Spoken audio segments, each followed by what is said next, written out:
effective proposals. So this is regarding RFPs and the necessary, well, let's go back to the nuances to writing proposals and the things that you should focus on and try to think about whenever you're submitting something so that you can be as successful as possible with your responses. If you have any questions, I would suggest just type them in the chat for right now. Somebody will be monitoring that, and I will make sure that we have time at the end to answer questions also. And general housekeeping is please remain muted while I'm presenting. And then when we get to the questions part, we'll make sure that we, note to people when they can unmute and we can talk through some things. So writing effective proposals, this is associated to RFP responses. RFPs are surrounding more of our professional services and, are typically the longer process in our procurement options. That's the main reason that we would go this route is for focusing on the quality of the vendor that we can get. So the IFBs go for the best price, but on the RFP side, we go for the quality. So it takes not only into account pricing, but it takes into into account the experience, the way the vendor can present, whether or not they can handle and have the resources to perform the work that's necessary, their experience on it, the references that they may have. But there's a whole bunch of different, I guess, options that could technically be in there and built in that would lead a department to evaluate vendors based on the needs they want and what quality they think they could get best out of the vendors. So the reason why we want to go through this is because when you're looking at RFPs, they're not always going to be the same. Depending upon the service, depending upon the department, they may have certain things that they focus on. And there could be a huge list of evaluation criteria, or there may be some very basic, straightforward, it's quick and easy, and we're good to go.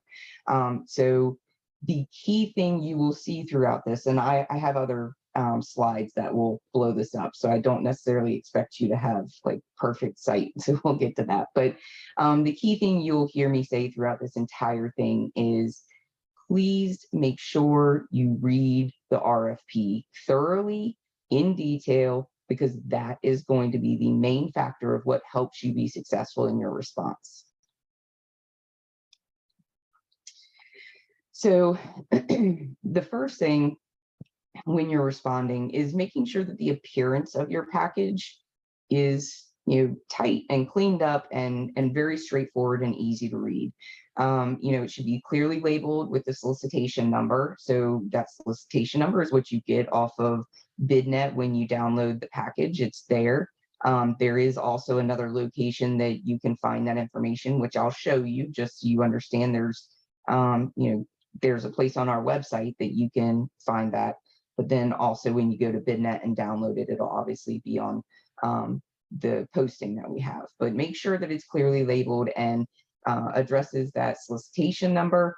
It includes the contract or the solicitation title, like what the services are. And then make sure that your entire package is organized and it's in the different sections associated to the RFP solicitation itself. Like they're broken down pieces. And if you just make sure that you go one by one and say, okay, this section, I need to address this part, here's that section, and then, work your way down. Just the closer you can get to replicating the solicitation itself, the smoother it'll be as people go through and look at the information. And then again, neatly packaged. It's a matter of crossing all your T's, dotting your I's, making sure that it flows, it's clean, it's clear, and the evaluation, the QSC, wouldn't have to like jump all over the place to try to run through the information that they're looking at. Proposal accuracy. This is where it gets into, making sure you read the details. There's a due date and time that is required for everything. It's posted on BidNet. Where you go and download it, it'll tell you, but make sure you review the RFP. It will have it listed within the solicitation itself. Verify that you understand what the date and time is.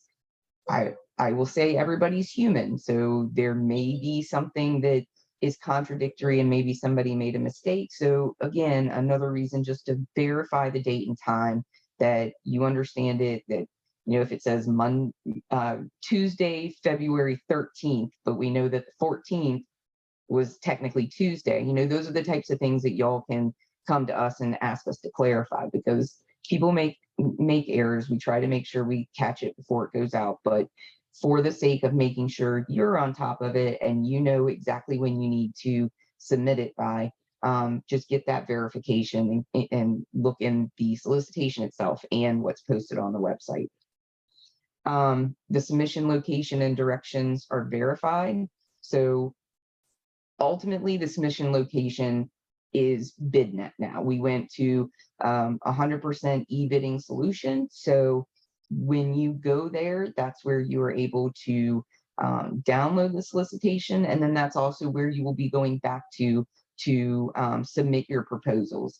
And there are directions that are provided, and there's a number that we give everybody that is a contact for BidNet if you're having, like, running across problems where you know, something's weird, you're not sure how it's supposed to be getting submitted, or it's keeping you from submitting it or whatever. They're available to contact them, and they can help, you know, troubleshoot if you're running into any issues for the use of BidNet itself and submitting that proposal. Proposal submission requirements are verified. So in the solicitation itself, it's going to have a breakdown of, here's the stuff that's required when you submit your package, your proposal. Here's the stuff that's required when it comes to award phase. And so it has it all broken down. Make sure that you clearly, you know, see and understand what the submission requirements are. Again, not every RFP is going to be the same. Some departments may ask for certain information up front. Some may say, I don't need that until later. So please don't assume that if you've already responded to another RFP with Montgomery County, don't assume that it's all the same. Read through everything, because this, again, because it's quantity, we're not just looking at you know, value alone. You know, people are going to have little intricacies in there specific to what their needs are, or specific to what they want to see when they're evaluating. So you have to make sure that you understand what the submission requirements are, and that you have verified in your package that you have met all of that. If you do not, then you can be considered non-responsive, because something we told you is required during submission wasn't there.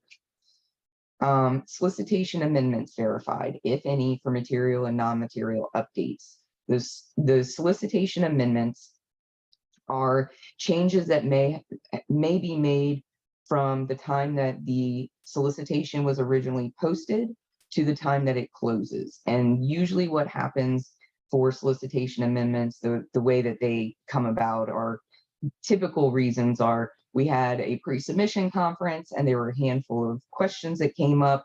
And so we have the responsibility to capture those questions and put it together in a package, and you know, send all the people who have downloaded the solicitation those solicitation amendments that capture all those questions, so everybody has that information.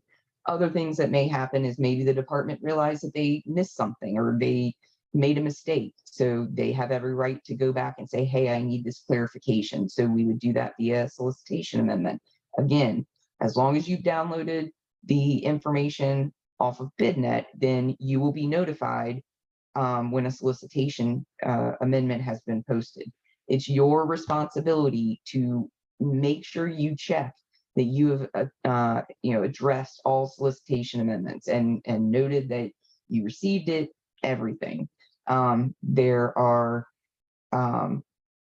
so some other reasons that you may see solicitation amendments are things like because of some of the volume of questions that we received, or if we keep receiving the same question over and over, maybe we didn't do, the department, the county didn't do a good enough job explaining that piece, right? If everybody seems confused, then maybe we need to take some more time and put out a solicitation amendment that extends the deadline so that we can make sure we address that specific topic or that volume of questions or whatever the case may be. So that's another typical reason that we may put a solicitation amendment out, is to extend that deadline.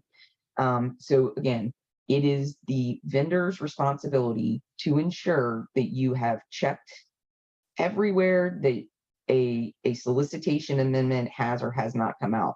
The notification would be to the contact information that you put in for BidNet. So it's, we send it out to whoever downloaded and had contact information in there. It's up to y'all to make sure you check it. You can always go back and look at the listing and it'll show you if there have been any solicitation amendments posted, but the onus is on the vendor to make sure that you've captured everything. Proposal package reviewed to ensure completeness and required submissions included. I essentially already touched base on that, but again, go section by section, line by line. And as long as you pay attention to all of those details and you can go down the whole thing and say, yes, I've covered that. Yes, I've covered that. Yes, I've covered that. Then you should be covered. So it's all about reading everything. Again, not all of them are the same. So you have to read all of the different ones from all the different departments. And even this, if it's the same department, they still may have some changes compared to one that you have done in the past. So making sure that you have all the submission requirements in there and that you complete all of the responses to all of the needs that the department has requested for their evaluation, information. Going to content, proposal is complete, concise, including description for each submission item. Again, that's just breaking down the specifics to each thing. Section 1, here's my response to section 1. 1A, if it's specific to tell us about your company and the number of years that you have performed X, Y, or Z. Well, then on your solicitation or your submission package, you should, like I said, kind of duplicate it. That it would make it as clean as possible. You have a 1A, I have a 1A, and this is my answer. Then your 1B, here's my 1B. Because then that way, like, people can, the evaluation committee can just automatically go and connect across, and it'll be clean and clear and flow in what they're familiar to in the way that they asked everything. Proposals include resumes, writing samples, and other required submissions. Again, make sure you read everything, because some may require resumes, some may require writing samples, some may require financial information, some may not. So make sure that you read it to know exactly what they want. If you're going to be writing grants for somebody, they may ask for a reasonable number of writing samples, and the people who do it and the experience they have and the writing samples they've done in the past. If you're helping with the development of websites, they may say, I want to see what your product was at the end of your experience with another company or entity or whoever you may have been under contract with before. So there are a lot of details that you have to make sure that you address in making sure that they are included in your response, because if you don't provide them, again, you're missing something that they already told you they need for their evaluation. Proposal reflects emphasis on evaluation criteria areas. So like I said, some RFPs could have a whole list of evaluations, and then there's some that have 4 things, and it's all broken down. It all has points associated to each one of them, because one certain criteria may hold a heavier value to the department than another. But make sure that you go through each of those individually. Each of those criteria has something within the RFP that emphasizes that and focuses on that. So be aware of what the evaluation point system is for the specific criteria in each one, and understand which one you may need to go into a little bit further detail with, in order to, if it's like, say there's 100 points that you could get, and 50 of them, and I'm totally just throwing out something random, and 50 of them is solely focused on this one evaluation criteria, then I highly recommend that you really focus in and hone in on the details within the RFP for that specific section or need. Focus on all of it. Obviously, you don't want to just like halfway do something else, but I'm just trying to give you a realistic approach of, if you wanted to put your time towards something and really dig into details and provide the best information you can, focus on those areas that the department considers as a key focal point to them and what their needs are. And so the other part of that, like I said, is making sure that you address each of those. If you look at the evaluation criteria and there's anything that you just didn't respond to, well, you're going to get 0, and that's not helpful to you. And it's when the evaluation, the QSC goes through things and they can't find specific information to a response of certain requirements that they were asking for, then, as they're evaluating it, if it's not there, then they would have to give that a 0, and that puts you behind. So again, all of it needs to be there. Look at not only the breakdown of information within the sections through the RFPs that give kind of like the meat to what the department wants, but also make sure you evaluate, or you take a look at the evaluation criteria to make sure you're focusing and understanding what's more important to the department to focus on. Proposal includes any exceptions to technical or other requirements, where it says, some jurisdictions may not consider exceptions to terms and conditions or other mandatory requirements. Montgomery County has a more, we have a lot more specifics that we want out of it, compared to a lot of other jurisdictions. So, we have our terms and conditions. There may be some explanation either in our general terms and conditions, or the departments may put something in that, can say, you cannot, like, under no circumstances can you X, Y, and Z, or whatever the case may be. So again, it goes back to details. Make sure you're paying attention to that, because what you may be used to for another jurisdiction is not necessarily going to be the same for ours. And so if you take exception to something that we clearly say, if you cannot meet this, then you will receive 0 points, or however it's built out, then, that right there, if you're not paying attention to that, that could put you in a more difficult situation, because whatever we lay out in the RFP, that's what's set there. If you want to take exceptions to things in your proposal, you have every right to, but just understanding that even though you take exception to it, doesn't necessarily mean that the department's going to consider it. Yes, down the line, eventually, if you get a high enough score to either move on to interviews or be considered as one of the top vendors or whatever, there's the negotiation phase that maybe we would be able to talk to y'all about and see what the specific issue is. But just be aware of that. Like, highly recommended not to take exception to a lot of things, because the department's focused on what they put in there for a reason. Proposal separates supporting documentation such as annual report, company literature, and other similar information into an appendix. So this goes to, if section 1A says, we need to see a breakdown of, like, you need to give us a breakdown of what your experience is for the past 7 years and give me, writing samples. Well, you can go and in your general proposal response say, here's my response to section 1A. This is our experience. This is what we've done, blah, blah, blah. See appendix 1 for writing samples. So put all of the extra like attachment documentation, so to speak, in the back so that it's just broken down. So when the evaluation committee, the QSC, is looking through stuff, they can get through like the description, the explanation, and whatever, and then they know where to find all of those additional things, the writing samples, the financial information if they requested, resumes, etc.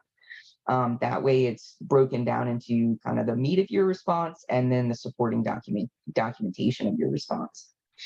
But always reference it. Like if you do that in your proposal where you may have given a full like a rundown through text to a section, reference that it's there so that they don't look at it and say, okay, well, I also asked for writing samples, but I don't see that anywhere. Just that's a key recommendation. Point them in a direction if you're not going to put it all together, which is okay. Proposal reflects emphasis on evaluation criteria. Sorry, I jumped. Proposal indicates clear understanding of jurisdiction's requirements and project scope. So if the department, give me 1 second. Okay, if the department specifies very clear information as to what it is they are requiring, need, maybe a kind of outside the box project scope or whatever, note that you're recognizing that, right? Like,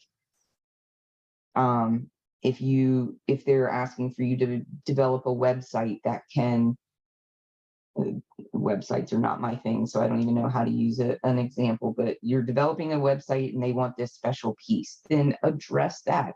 I've done this for this vendor in the past for this amount of years. Here's my example, and specific to your requirement for needing the ability to add 5 pages, just throwing that out there. I've been able to do that, and here's the example, and this is the way I did it, etc. As opposed to, yeah, I did work, I created websites, and here's the information for who I did it, right? Like if there are specific nuances to things that they're asking, address that specifically, because then that takes you into that further detail that the department will be able to use in their evaluation, saying, oh, these people really got it. Like they understood what we were asking for. They hit all of those points. I mean, it's right there. You know, the solicitation package that they provide you is the information that you have to build upon. So if you note all of the details and how your company meets that need, and etc., then the more information you can reference back to specifics they're requesting, the better off you are, because then that is a direct response to something that they're laying out as details of what they're interested in. All right, so another one is timeliness. Proposal delivered by offer and received by jurisdiction prior to due date and time. It's technically not delivered, it's submitted. I made an error on that one. I meant to make that adjustment, but it's not delivered anymore. That's how everybody did it before COVID. Now everything's virtual. So again, this is all posted on BidNet. You have to make sure that you get everything in that's required by the date and time listed for closing. If you do not, if it's listed as 3 o'clock on February 14th, and you are working up to the last minute and you hit submit at 3:01, we won't accept it. BidNet won't accept it. So highly recommend you don't wait till the last minute to get it all done. If you have questions, ask questions ahead of time. Please understand you also are able to submit it prior to the due date and time. And if you want to go back and make edits for any reason, it's open for you to do that. You go back to your submission, you withdraw it, you make whatever edits you want, and as long as you have it back in there again before the due date and time, that's fine. So you have leeway of when you want to submit it, but the leeway ends at that specific time that's listed. Nothing will be accepted beyond that. So if you wait till the last minute, you run across some technical difficulties, whether your computer shut down on you or you say BidNet didn't allow you to submit something, again, there's a phone number you can call and talk to BidNet specifically, and they can walk you through if there seems to be something that's going on. But don't wait till the last minute, because it closes, and the time is the time. That's the biggest thing for that one. RFP discrepancies, questions, etc., are raised as early as possible and prior to RFP closing date and time. So this goes back to, if we have pre-submission conference, the goal of that is you would have already downloaded the solicitation, you have already looked at it, then you would come to the pre-submission conference, and that is like an open opportunity where you can have your list of questions and say, I read through this, and here's the things that are confusing to me, here's the things that I need clarification on, or whatever. That's an opportunity that's there. If for any reason there's not a pre-submission conference, that's okay. You can still submit questions. There's contact information within the solicitation for technical and non-technical questions. Technical will lead to the department, because the scope of the work and the need of that solicitation is associated to the department, and they would be able to answer those questions for you. Like if you say, I need to build a website, what format does it need to be on? Procurement can't answer that, but the department can. Non-technical questions, if it's more along the lines of, hey, you have an MFD requirement and it's this percentage, can you explain to me why? Or can you explain to me like what I may be able to do to meet that? That's on our end. We can give you direction on that. So just understand that difference is the scope related stuff and the procurement, not back end, but the procurement process and everything like that, and the MFD, local small business requirements, all of those different programs we can handle, and you can reach out to us on that. But make sure you do it in a timely manner. There are some departments, and I think that this actually might become something that I look at as making a regular thing, but there are some departments who have cutoff dates to questions. And if you think about it, it's logical, because if we get a question the day before something's closing and we have to respond to that and send it out to everybody, then that just pushes that closing date further down, because we have to give people time to review it, understand it, potentially ask more questions based on the response, etc. So some departments do have, it opens, there could be a pre-submission, there could be a deadline date for questions, and then there's closing. And that's so that we can make sure we stay on the timeline we need. And also, you'll still have the opportunity to ask those questions, but it just needs to be done in that timely manner. If you do ask questions, I recommend it be in writing, because ultimately that's the way most people are going to request that you do it, so that we can capture it, make sure that it's the exact question that you have, and we can put together a response via solicitation amendment. If it's some material, if it's material to the contract itself, then without a doubt a solicitation amendment would be processed. If it's non-material and you're just asking the question about the MFD and the percentage, or how can I get to that or whatever, that's not a question we put in the solicitation amendment. But if it's associated to the scope, and it could be potentially a question and answer that could affect all bidders, or all vendors who submit a proposal, then we'll make sure that that gets sent out via solicitation amendment, which is the main reason why we say submit stuff timely, because if it does need to go back out, people need to have time to review that. Keep abreast of RFP opportunities and whether pre-submission conferences are being held. Again, we post our stuff on BidNet, but there's also our website, and I was going to pull that up in just a minute, where you can go and see what's out there. And within the solicitation itself, it'll tell you if there's a pre-submission meeting. So again, not all of them have that. So if you want to check it, go look in the solicitation, it'll tell you. If they don't have one, that's fine. Again, you can still ask questions, but I suggest you do it via email to whomever it is, the technical or non-technical contact that it needs to go to. And then with our RFPs, we have debriefing opportunities. So if you go through the process and you end up not being chosen as the best qualified vendor for that solicitation, you can request a debriefing and say, hey, I just want to know is there something I could have improved? Was it the way I wrote my proposal? Was it, what part did I not meet for your needs, etc. So that in the future, because everything's going to come out again as a new solicitation eventually, in the future, you'll have that knowledge and be able to go in the next time and you improve that little bit of the feedback that you got. So it's an opportunity that's there for everyone. I suggest you consider using that if you expect to have interest in that same thing in the future. And then my general information, that's my name, my title, and then that link, it goes to our procurement homepage. That's where you're going to be able to find most of the information that you need for any of our stuff. And I wanted to also share the website with you. So give me 1 second so I can close out of this screen and pull up our website.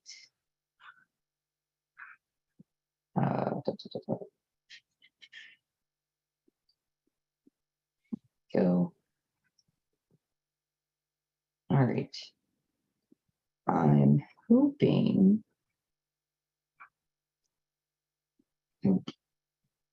Sorry, I'm trying to get out of this other part. Bear with me for a second.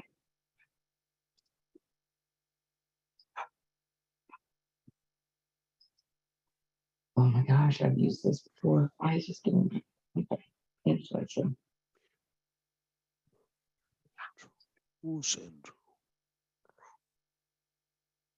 All right. Melissa, this is Karen. Can you hear me okay? Yeah. So there's a couple questions in the chat. Did you want to focus on those? Yeah. And Yeah, sorry about that. Yes. no problem. I answered a couple, but there are still a few. Okay. I don't know whether you want to do that or Bethany, if you want to jump in for the questions, we can do that. But I haven't been able to see them, so I haven't seen any of them yet. Melissa, let me read them for you. This is Grace. Okay. So a couple of people have the same question. Are there examples of successful proposals available to look at? So the route we would go for that is, well,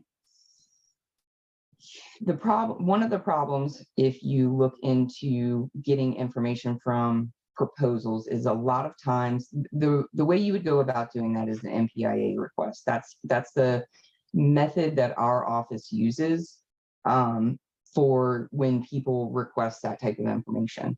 However, part of that, especially because, and I would imagine all of you can respect this fact, that when you put in proposals, there's oftentimes information in there that you don't necessarily want other vendors to have because it's proprietary, confidential, etc.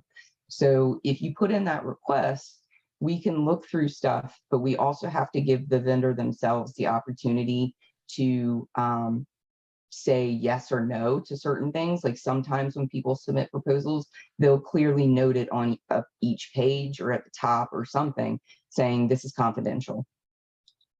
But if there are, but if we send something to a vendor, say, can you confirm what can be sent out?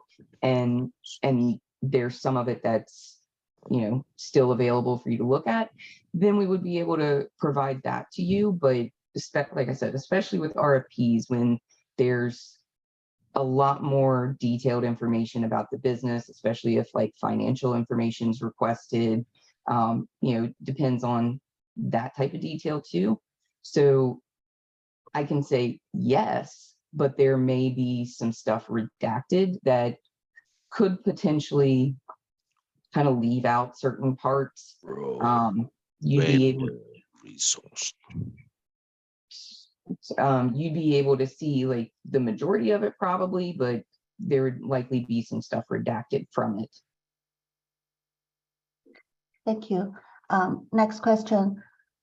Someone asked, when there was paper submission, it made sense to have tabs or dividers between sections.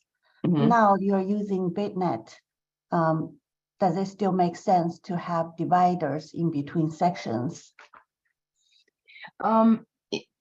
What I would recommend, so it's clear, is it could just be another page. And if you, I mean, you don't have to. But again, if you want to make it a clear breakdown of this piece is answering this piece, you can just have an additional page and it's titled section 1 or whatever, and table of contents or whatever. Like, again, this goes into how much effort you want to put into having it clean, clear, and very easily, like, giving the QSC a quick and easy way of maneuvering through it.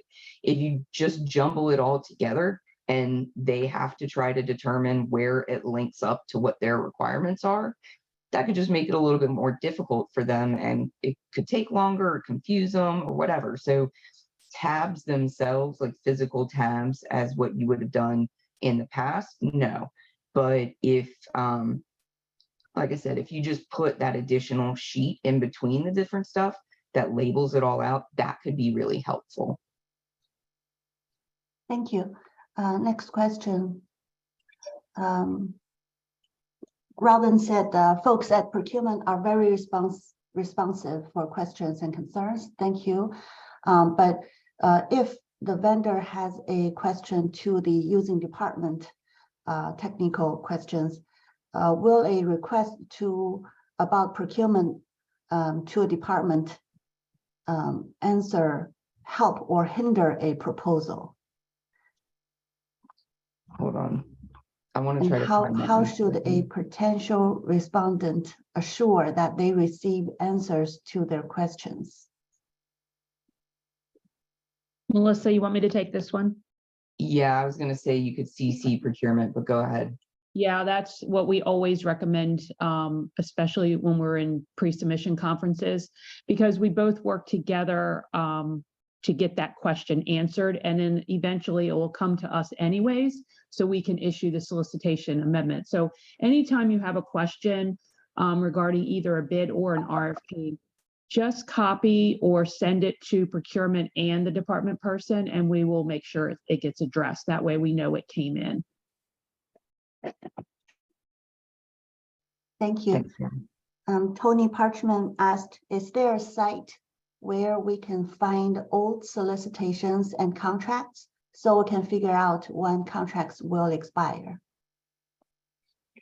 So the Data Montgomery is where we have our external facing, I guess you could say, information on this. And it will have a listing of all the contracts, what their expiration date is, potentially have a link to documents. That again is iffy, more specifically because a lot of stuff we have to consider is confidential, so we can't just put all the information out there. Those you can specifically request information, but for the basic information of who, like what department it's with, what the description is, when it expires, etc., or the Data Montgomery website would be where you would go. And I'm trying to remember, there it is. Yeah, under contract search. I'll show it to you whenever I share my screen again with the website. May I also include that on procurement's homepage, you also have the solicitation tracker. So for old solicitations, you can just put in the description or a keyword to find out what happened to this particular solicitation. There is a timeline and when this contract eventually was executed for the solicitation tracker. Yeah, thank you, Grace. Thank you. Another question, if you have 3 weeks to submit a proposal and the deadline cannot be extended, are there tips for how to prioritize all the requirements?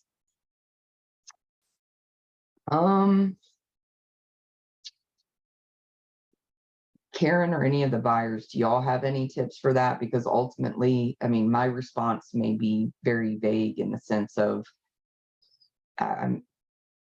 no matter what, all of the requirements, like anything that's in there would be required. So if you're missing anything, then that wouldn't be helpful. I would go back to the evaluation criteria and look what they are saying holds the most, is the biggest thing that's important to them. So again, if they have 5 different evaluation criteria, the points equal 100, and there's one that has 50, I highly recommend you focus on the 51, right? Because that's where you're going to get the biggest bang for your buck with the information you're providing. That's the best tip I could provide, because that's the way we procurement would know as to what it is the department is really focused on. Karen or any other buyers, if y'all have thoughts on that, please speak up. No, I actually don't have anything except for we do, when we issue solicitations, whether they're IFBs or RFPs, they're always out for a minimum of 30 days. I mean, most of them are out a little bit longer. And if they're more technical, they're out even longer than that. But I don't have anything else in terms of what you already said about prioritizing tips. Okay. Yeah. Next question. Does solicitation tracker also include informals?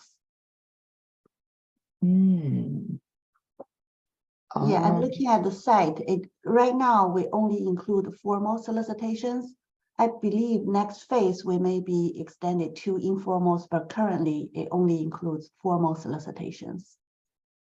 Yeah, but there is a link, and again, I'll show it when we're in the website, but there is a link that breaks down from the difference between formal and informal.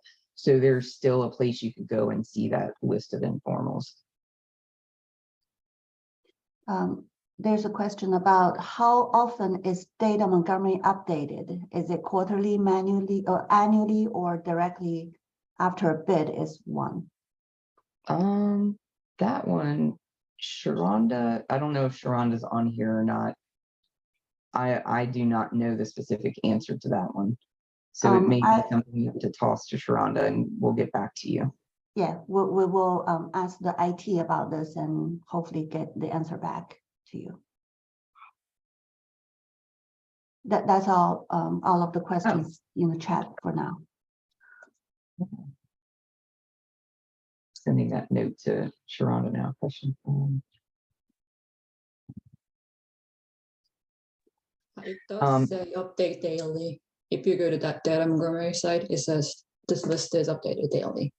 Oh, okay. Yes, it is daily updates. Sorry. Rupa, great, thank you. Okay. It's a daily update. We are having the contracts, the solicitations, and the awards. Everything is a daily update. Thank you. Okay. Thank you for that, because that's not a page I go to look at, so I don't know that it's that. All right, so if there aren't any other questions, I can share the screen for our homepage and let y'all know how to find some of the information from our website. So let me do this again. All right. So this is our homepage. And this part right here, the solicitation tracker, is something that is what Grace referred to. So if I wanted to put something in there, and I don't know what's active right now, I don't have that list up. But if there's something that you know is active and you're looking to see what the timeline is for it or where it's at, you can enter that into here and it'll show you what the status is. But the other thing is you can go to solicitations and contracts to get the information on active solicitations and also current contract lists. So it takes you to the solicitation contracts page. This is where I was saying it breaks it down by formals and informals. So formal solicitations, it'll take you here, and then you can see how they're broken down here: IFB, RFP, and you can go down. One thing to note is if you don't want to go in and have to get like, if you look at this and say banking services, well, I don't know what that means. That could be a lot. Well, you can go here, and here's the general rundown of like a very quick snippet of what this is. And you can download the full scope, etc. But this at least gives you that first look of saying, okay, no, that's not me. Or, okay, I might want to look into this a little bit more. So let me go and actually get the whole solicitation. But it gives you the closing date, the information on it. You know, this is hosted on BidNet. It shows you how many amendments have been issued. That goes back to, it's your responsibility as the vendor to pay attention if there are solicitation amendments that went out. Because if you get notified because you were one of the ones that downloaded the solicitation through BidNet, then it's going to come to you. But if you aren't monitoring or checking and paying attention to that, you need to manually come back and double check everything to make sure before you submit anything that you've covered anything that could be out there. So that's a formal solicitation one. So if I go back and here's the informal, this is where it lists the informals that are active right now. You know, it'll note the reserve for local small business, and then again, the closing date. And then the open solicitations, this is just, they're open, so there's no closing, but this is just the whole list of them. So if you want to go down that and say, oh, road equipment services, that might be something I can do. You can click on it, and then usually for open solicitations, it'll take it to the department's, somewhere that the department has open solicitation set up on, and then it'll give you the full breakdown of who's responsible for what and who to contact, and being able to download it. So close that one out, go back, and then go back to this, and you can come over and proposed awardees. So that's stuff that recently closed. We're still in the award phase, but it's not an executed contract. This is what you can, where you can come in and look and see who may have been recommended for award. And contract search, this is where I was saying data Montgomery, this takes you to all of our stuff.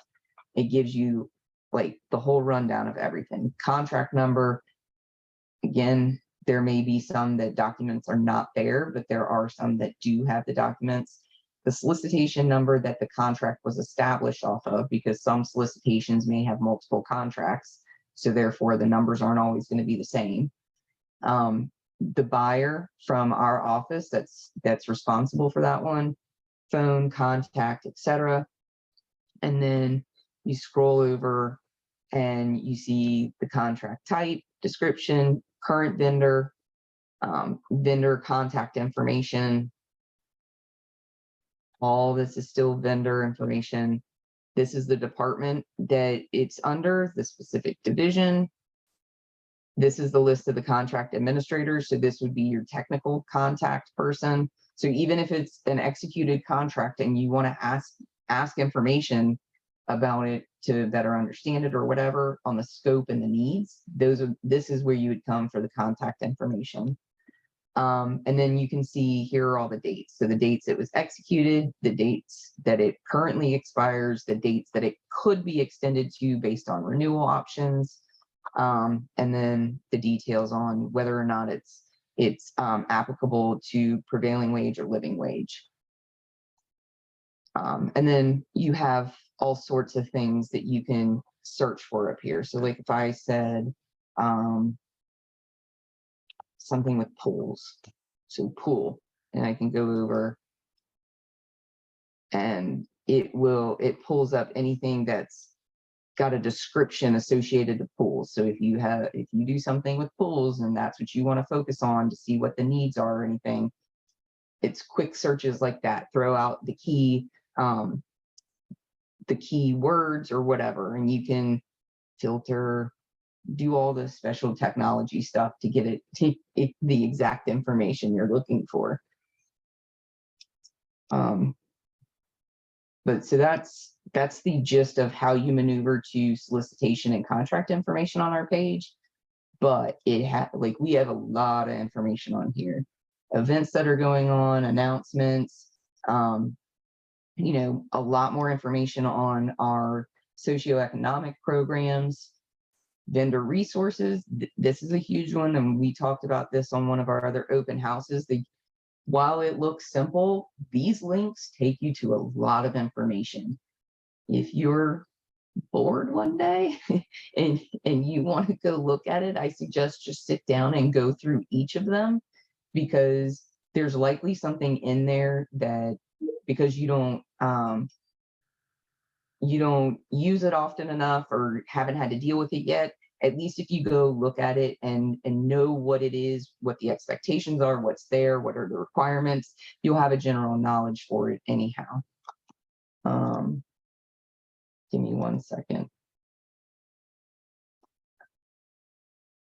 Formal page, community account. All right, so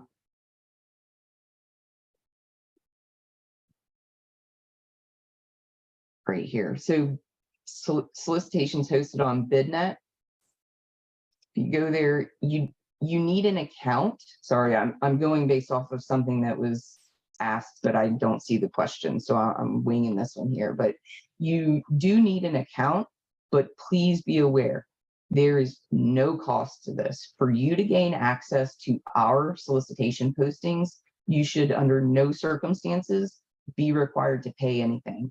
When you go to BidNet and you register with them, it's a company. They have ways of making it seem as though this cost could get you X, Y, or Z. Please, no. If you want those extra things, by all means, spend money on it if you want, but it is not required. It is a free service for getting to our solicitations.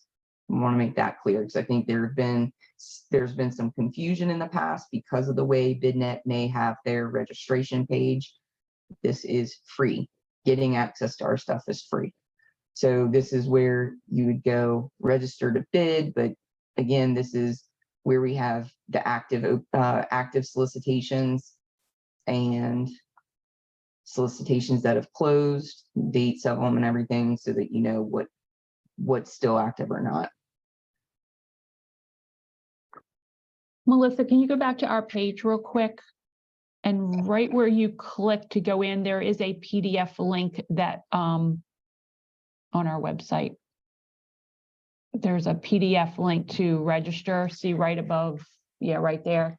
And it is step-by-step how to register for that free account. See, $0. I promise y'all don't have to pay for any of this. But you're free to if you want to get the other bells and whistles, but I'm making it clear. So again, all this information's on our website. Going back to this though, register now. Melissa, there are a couple other questions. Oh, okay. I can't see them, so go ahead and read them. Yeah. So you've answered the BidNet subscription should be free, account should be free to register, to answering our solicitations. There's a question about, is it possible to filter out solicitations based on RFPs for A&E services? In BidNet, I'm not sure if there's a filtering access. I have not played around in BidNet and how it's posted. Karen, do any of y'all know if there's a filter for breaking that down? I'm not sure, and I'm not sure if Rupa knows or not. I know when they register, I think you can put your interests or maybe codes or something there. That's what I think, but I'm not positive. And the other question that was in there, can we post responses to the RFPs for free? Yes, that's how we advertise on BidNet, and you upload your proposal through BidNet. It's all free. And then Melissa, what are informal solicitations exactly? So informal solicitations, it's based on threshold. So up to $10,000 is what we considered a DPO. It's not a required, that cost for something that the departments need does not require a contract, but from 10,000 to 100,000 is our threshold for informals. Basically, we call them like mini contracts or IFB, RFP light or whatever. So it's basically the same stuff. You could have an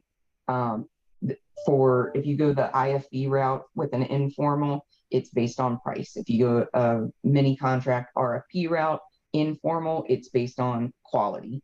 And it's the same process, but instead it's limited to that threshold. So the lifespan of the contract should not exceed $100,000. And this is something that's more on the side of department responsibility. It only has to be posted for 5 days. The department sets it up and gets it squared away. Your responses would go directly to the departments. That's one thing. Informals are not posted via BidNet, only formals. So if you want to see informals or open solicitations, you've got to come to this page. And it'll all be posted here. You click on that, and then it'll say download here for the solicitation. So that's all still done on our website. But you would submit your stuff to where the department directs you to. Some people have email inboxes, some people have different websites. But you would go, that's where you would submit your stuff. The department would still go through the same process for an RFP and an IFB. You evaluate it based on best price or evaluate it based on the quality with whatever their evaluation or justification would be. And then we go through the process of making sure, if they choose that vendor, then we execute a contract based on, post award and all that stuff. So, like I said, it is a process that lands more in the department side of things, but it's basically the same concept of it's a procurement method in the county. It's just within a certain dollar amount. That's all. Anything 100,000 and more has to be a formal solicitation, formal competitive. Thank you. There's another question, but I'm not very clear what is he asking? Let me see, where did it go? Can you go direct with the awardee? If you can clarify that question, I'm not sure what's the essence of that. Yeah, I don't understand that question either. Carrie, if you can clarify what what that question meant. And Tony asked, are all of the IFBs for departments also in Data Montgomery? Yes, Rupa, if that is not the case, then speak up, but I believe all of our stuff is posted. All of the, okay, can you repeat the question? Is it all of the contracts, all of the solicitations? Are all IFBs for departments also in Data Montgomery? Yes. My answer is yes, but I just wanted to make sure. Yes, we have both IFBs, RFPs. I believe even open is and informals are also being posted on Data. Yeah. And there was a question on, once again, the filtering aspect. BidNet allows us to search based on the title and the number. So if the title has anything to do with A and E, probably you'll be able to see the RFPs, which will be for A&E services. So I'm not sure if that's what you were asking. But you can, I believe the search capability on Data Montgomery is much better. So you can check on Data Montgomery also for RFPs, which are like open for A&D services. Okay, thank you. So it is 11 o'clock. If you all have any additional questions, feel free to shoot us emails. We're happy to help, whether it's to BBRC relative to the socioeconomic stuff or operations. You know, I can try to help maneuver through more details about the different procurement methods and everything, but I would definitely say that, you know, our open houses, we're trying to get into more detail with things. So if you all have been here multiple times, thank you. I hope it's helpful. But if this is your first time, consider coming to all the rest of them, because we're really trying to put a lot of information out there. All right. I think we're done. Y'all have a good day.